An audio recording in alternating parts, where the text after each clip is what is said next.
আপু, তুমি যে ভিডিও করো তোমার শ্বশুরবাড়ির লোকজন কেউ কি দেখে না? বা ভিডিও করার জন্য কি কেউ কিছু বলে না? আপু, আপনার চ্যানেলে কি মনিটাইজেশন হয়ে গেছে? আপু, আপনার কি ইউটিউব থেকে ইনকাম শুরু হয়ে গিয়েছে? তো সমস্ত কিছু শেয়ার করব এই ব্লগের মাধ্যমে। হ্যালো এভরিওয়ান, আসসালামু আলাইকুম। কেমন আছেন? আশা করি সবাই ভালো আছেন, সুস্থ আছেন। আলহামদুলিল্লাহ, আমিও ভীষণ ভীষণ ভালো আছি আপনাদের দোয়ায়।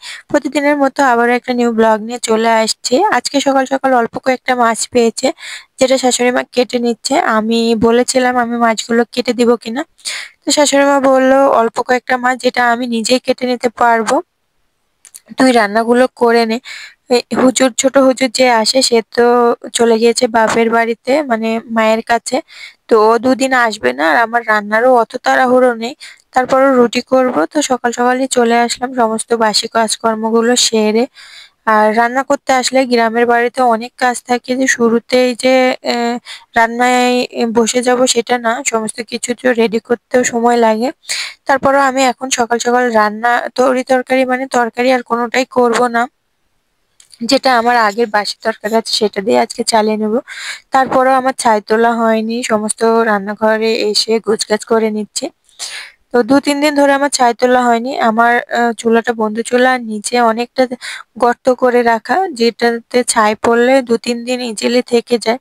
তো আজকে দেখছি চুলাটা ভরে গেছে, তার জন্য আগে ১ম এ ছাইগুলো তুলে নিয়ে আর জ্বালানিগুলো হাতের কাছে নিয়ে আসছি। যেহেতু রুটি করব, আর রুটির জালগুলো খুবই অল্প পরিমাণ করতে হয়, আর আস্তে আস্তে রুটিগুলো করি, কারণ আমার বাড়িতে রুটিগুলো একটু লাল লাল পোড়া পোড়া গন্ধ হয়।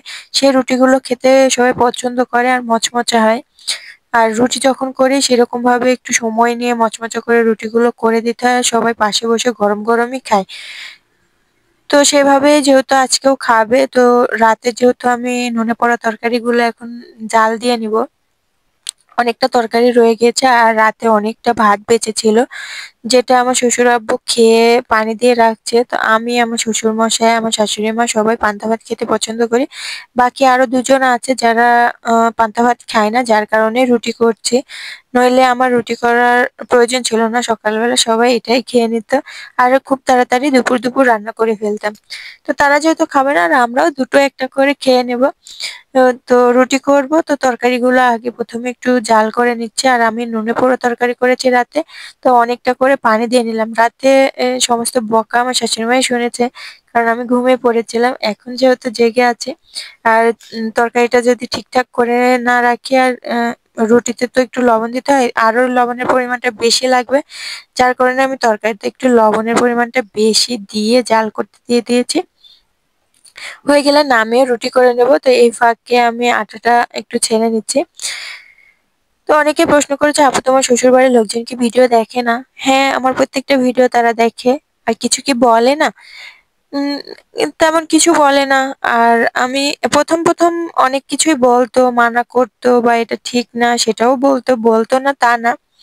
কিন্তু আমি শুনিনি। সেই সময় আসলে লুকোচুরি করে ভিডিও করতাম, সেটা আপলোড দিতাম, যেহেতু নিজের হাতে ফোন।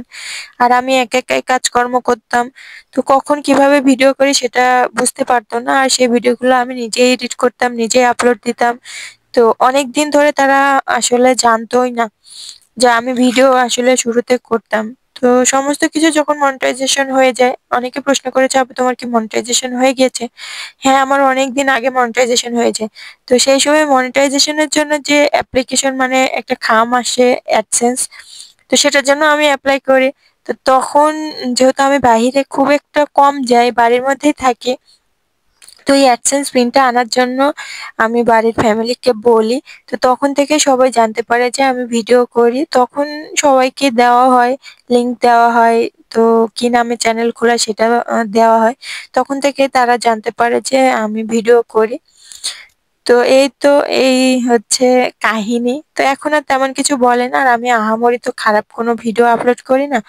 তো হ্যাঁ, বলতে পারে যে তুমি তো খারাপ কিছু করছো না, কিন্তু ভিডিও তো ইসলামিক দিক থেকেই।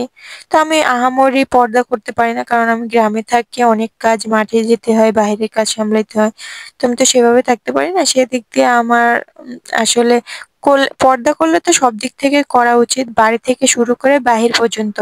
তো আগে ঘর ঠিক করতে হয়, তারপরে অন্য কিছু। তো আমি যদি ঘরে ঠিকঠাক ভাবে পর্দা করে থাকতে না পারি, যেটা আমার হচ্ছে কর্মজীবন, যেটা আমাদের এখানে চলে।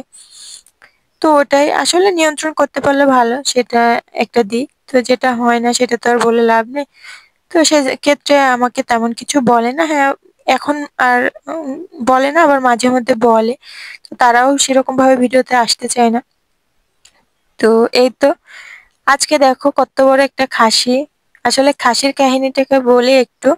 তো আপু, ও হ্যাঁ, আরেকটা কথা, আপু তুমি কি ইনকাম শুরু করে ফেলেছো? হ্যাঁ, আমি অনেক আগে থেকে ইনকাম শুরু করে ফেলেছি।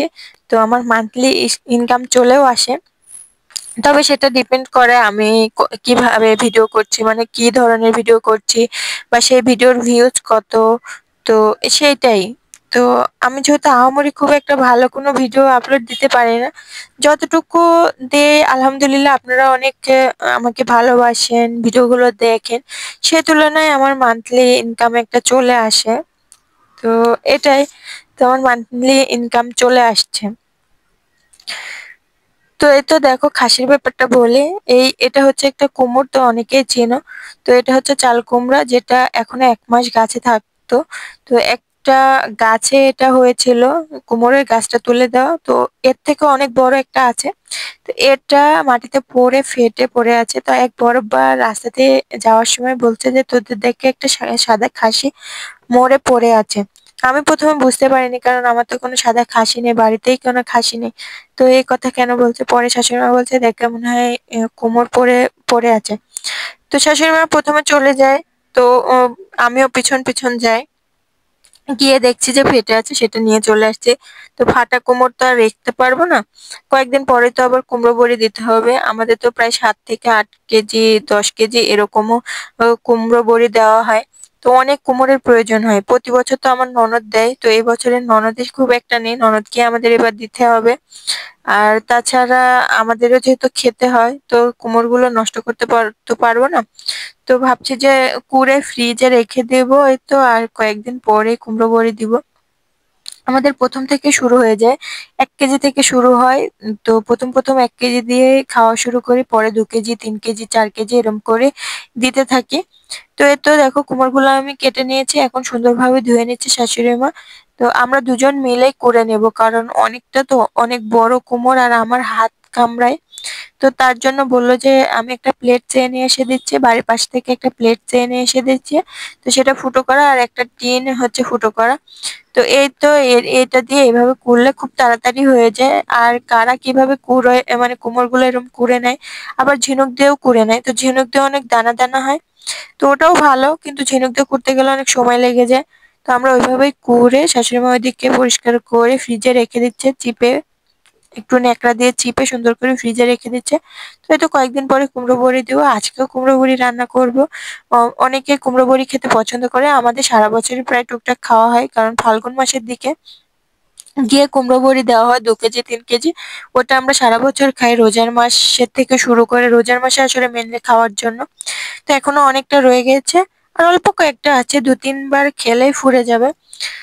তো এখন কুমড়ো বড়ি দিয়েই রান্না করব। আমার বাড়িতে খুব একটা তরকারি নেই, বাজার ঠিকঠাক করা হয়নি। তো এখানে বোম্বাই ডাঁটা, কচু আর আলু দিয়ে কেটে কুটে পরিষ্কার করে নিয়ে চলে আসছি দুপুর রান্না করতে। এর সঙ্গে তেলাপিয়া মাছ দিয়ে রান্না করব। আর শাশুড়ি মা ওখানে করলা আর অনেকটা করে পেঁয়াজ কেটে নিয়েছে, সেটা তিনি ভাজবেন। আমি খুব একটা ভালো ভাজতে পারি না।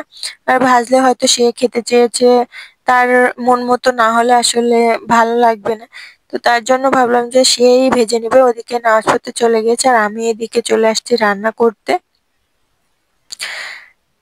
তো এই তো এখানে হচ্ছে তেলটা একটু ঢেলে নিচ্ছে। আমার হচ্ছে এত বড় তেলের বোতল নিয়ে তেল ঢালতে গেলে অনেকটা তেল পড়ে যায়।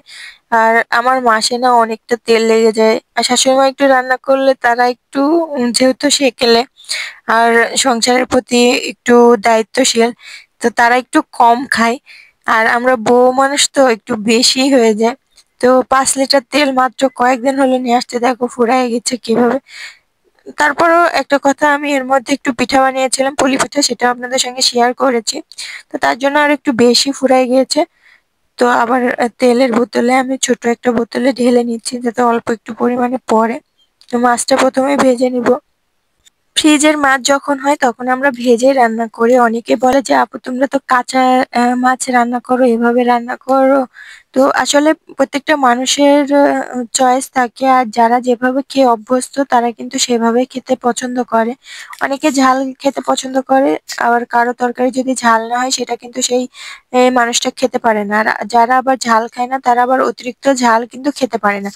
তো প্রত্যেকটা মানুষের আসলে রুচি থাকে, তো সেই রুচি থেকে কেউই খারাপ খেতে চায় না, ভালোটাই খাবার খাওয়াটা পছন্দ করে, বা ভালোটাই পছন্দ করে সবাই।